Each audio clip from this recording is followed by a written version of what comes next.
yang lebih ekstrim lagi, diplomasi multilateral itu binatangnya kayak apa?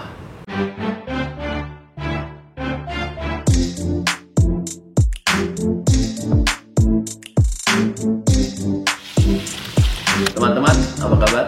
Semoga semua dalam keadaan sehat walafiat dan selalu stay safe dalam masa yang sangat menantang saat ini. Teman-teman, saya ini banyak mendapat pertanyaan dari berbagai pihak.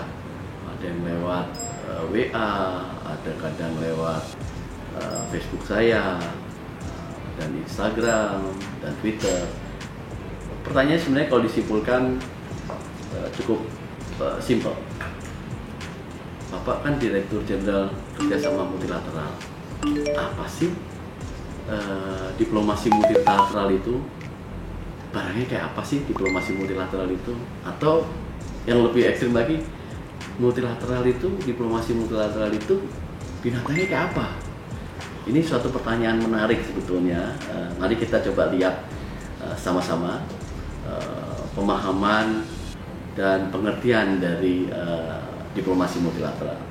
Yang pertama, mungkin teman-teman masih ingat dan familiar dan sangat terbiasa dengan istilah diplomasi bilateral. Kemudian ada juga istilah diplomasi regional. Nah, sekarang kita lihat ada namanya diplomasi multilateral. Coba kita lihat bedanya ya. Mungkin sebelum kita memahami lebih lanjut, kita bisa lihat dari sisi perbedaannya. Jadi kalau kita bicara mengenai diplomasi bilateral, itu pesertanya selalu dua negara, ya, makanya disebut bilateral. Ada dua pihak. Kemudian ada juga yang namanya diplomasi regional. Dari sisi peserta, diplomasi regional biasanya lebih dari dua. Ya.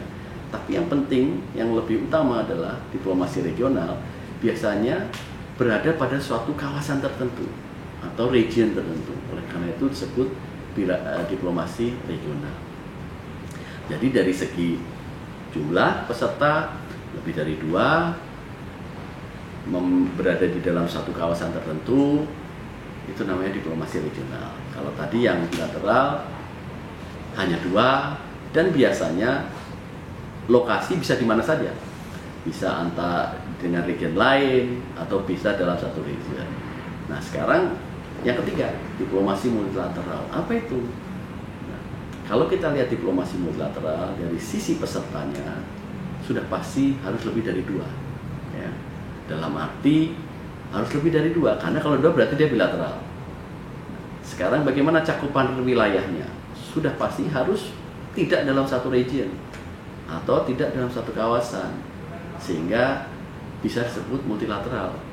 Kalau dalam satu kawasan masuk diplomasi regional. Oleh karena itu ada perbedaan yang mendasar dari jumlah peserta dan cakupan geografis. Inilah yang membuat diplomasi bilateral, multilateral, dan regional berbeda.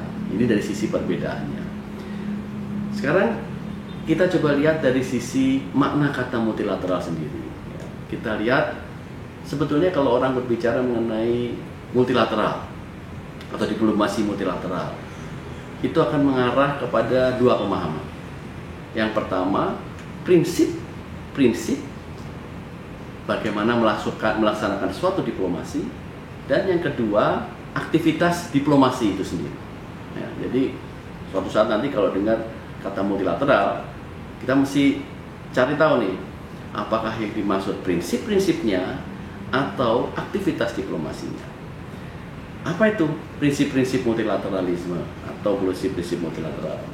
Ada beberapa karakteristik dari prinsip-prinsip multilateral, yaitu yang pertama, inklusivitas dan equality. Artinya dalam diplomasi multilateral harus ada kesetaraan dan harus ada inclusivity. Jadi sejauh suatu bentuk kegiatan diplomasi yang tidak berdasarkan pada kesetaraan, misalnya suatu negara memiliki kedudukan lebih dari negara lain, itu tidak bisa disebutkan memiliki prinsip-prinsip multilateral.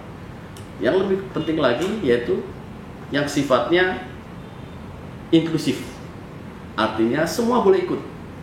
semua boleh terlibat atau melingkupi semua negara-negara di dunia memiliki kesempatan yang sama untuk bisa terlibat dalam diplomasi multilateral. Nah, ini salah satu karakteristik utama dari diplomasi multilateral.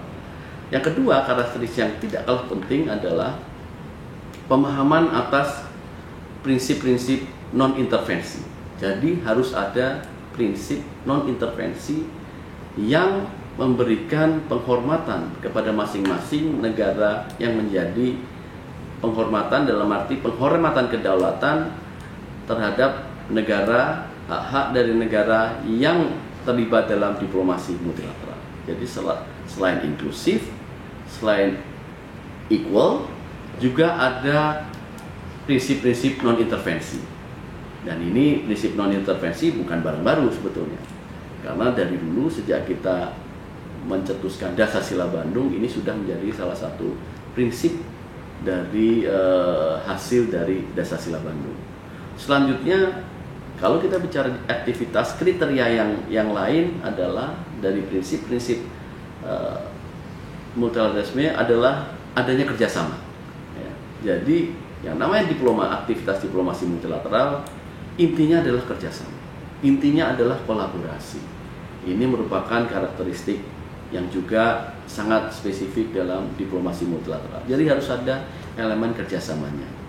Kemudian selanjutnya adalah menegakkan dan menghormati tatanan hukum internasional. Jadi semua diplomasi multilateral dibangun di atas landasan tatanan hukum internasional yang ada. Tentunya landasan ini berarti harus adanya penghormatan terhadap tatanan hukum internasional yang ada. Ini adalah kalau kita bicara mengenai diplomasi multilateral yang berdasarkan prinsip-prinsip yang ada. Jadi kalau kita dengar kata multilateral, pasti harus kita ingat bahwa ini adalah suatu bentuk diplomasi yang memiliki prinsip-prinsip tertentu yang harus dijaga. Selanjutnya, apa pemahaman yang lain? Kan tadi dibilang ada dua. Yang pertama yaitu masalah prinsip, tentang prinsip, mengarah kepada prinsip. Yang kedua, kita bicara mengenai aktivitasnya. Jadi, kalau kita berbicara mengenai aktivitasnya, yang namanya aktivitas diplomasi multilateral ini dapat dibagi menjadi 3 kategori. Yang pertama adalah aktivitas yang bersifat norm shaping. Jadi pembentukan norma, melahirkan norma-norma. Belum sampai bernegosiasi nih kita bicara. Kita hanya pembentukan norma, upaya bersama untuk membentuk suatu norma yang akan disepakati bersama. Kemudian ada satu kategori lain yang namanya norm setting. Nah, ini mulailah bukan hanya membentuk, tapi juga menetapkan. Jadi kalau tadinya hanya membentuk, shaping, kemudian proses pembentukan, sekarang kita bicara penetapan. Ini disebut norm setting. Nah, kegiatan negosiasi adalah berada pada titik ini, pada titik di mana upaya untuk membentuk suatu norma atau norm setting. Kemudian nanti dalam norm setting ini hasilnya bisa dua, apakah menghasilkan norma yang kuat, yang kadang disebut sebagai legally binding, atau hanya sifatnya political binding, ya, yang lebih lemah, atau kadang-kadang hanya joint communique bentuknya biasanya kalau political binding. Kalau legally binding bentuk dalam bentuk treaty yang mengikat masing-masing negara yang terlibat dalam negosiasi multilateral. Nah, yang kriteria ketiga yang kita sebut sebagai norm sharing, ya, atau outcome dari proses negosiasi multilateral ini. Nah, norm sharing itu bisa dalam bentuk best practices yang masing-masing bisa exchange of views, bisa saling berbagi best practices berdasarkan norma-norma yang ditetapkan, dan juga bisa berbentuk aplikasi dari hasil norma yang telah disepakati bersama. Jadi intinya aktivitas diplomasi multilateral ini terbagi dalam 3 stages. Yang pertama norm shaping, yaitu di mana saling berbagi ide, saling menunjukkan ide, menunjukkan inisiatif. Kemudian teruskan dengan norm setting, di mana di situ ada negosiasi untuk menentukan norma baru yang belum ada, yang kemudian norma ini bisa kalau kuat bisa dalam bentuk legally binding, Dan kalau tidak sekuat, tidak terlalu mengikat, kadang-kadang juga bisa dalam bentuk politically binding, di mana tidak ada kewajiban hukum untuk melaksanakan, tapi merupakan komitmen politis bersama. Dan yang paling tinggi, yang ketiga, yang terakhir adalah bentuk norm sharing, di mana di sini biasanya terdapat saling exchange of experience, best practices yang ada dalam hal pelaksanaan norma-norma ada. Jadi ini sebetulnya adalah 3 bentuk aktivitas diplomasi multilateral. Nah tentunya kalau kita bandingkan dengan kegiatan yang tadi saya sebutkan mengenai diplomasi bilateral dan regional dan multilateral, tentunya ada tantangan ini teman-teman dalam melaksanakan diplomasi multilateral. Kalau kita lihat diplomasi bilateral, negaranya cuma 2, dan walaupun regionnya bisa berbeda ya. Kemudian diplomasi regional mungkin lebih dari 2, bisa 4, bisa 5, bisa 10. Tapi kalau kita bicara dengan diplomasi multilateral, itu jumlahnya sudah pasti banyak. Ya. Nah, hukum alam yang ada adalah semakin banyak yang terlibat, semakin banyak yang ingin diatur, maka titik kesamaannya akan semakin kecil. Semakin sedikit peserta negosiasi, semakin banyak kesamaan di wilayah peserta diplomasi itu, tentunya dalam satu region, maka semakin besar potensi kesamaan pandangan pada saat melakukan negosiasi. Oleh karena itu, dalam efektivitas atau dalam berhasil mencapai suatu result, challenges dalam mencapai suatu kesepakatan di dalam diplomasi multilateral pasti akan lebih kecil dibanding diplomasi bilateral dan diplomasi regional. Namun demikian, dampak dari penerapan normanya akan lebih luas daripada diplomasi bilateral dan diplomasi regional.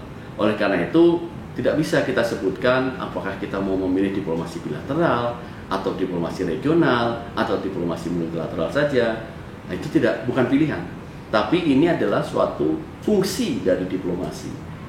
Apa yang perlu ditetapkan pada tingkat global, kemudian apa yang harus dilakukan pada regional, dan apa yang bisa dilakukan pada tingkat bilateral. Oleh karena itu bukan suatu pilihan, sekali lagi, bukan suatu pilihan bahwa kalau begini lebih baik diplomasi bilateral saja daripada diplomasi multilateral. Bukan suatu pilihan. Tapi ini lebih kepada pembagian fungsi-fungsi, sehingga mekanisme diplomasi kita harus bisa lebih memahami, dan masyarakat yang menjadi konstituen dari pemangku kepentingan dari diplomasi harus lebih memahami kira-kira untuk isu-isu tertentu apa yang harus kita lakukan, di forum mana yang kita harus lakukan, apakah di forum multilateral, apakah di forum regional, apakah di forum bilateral.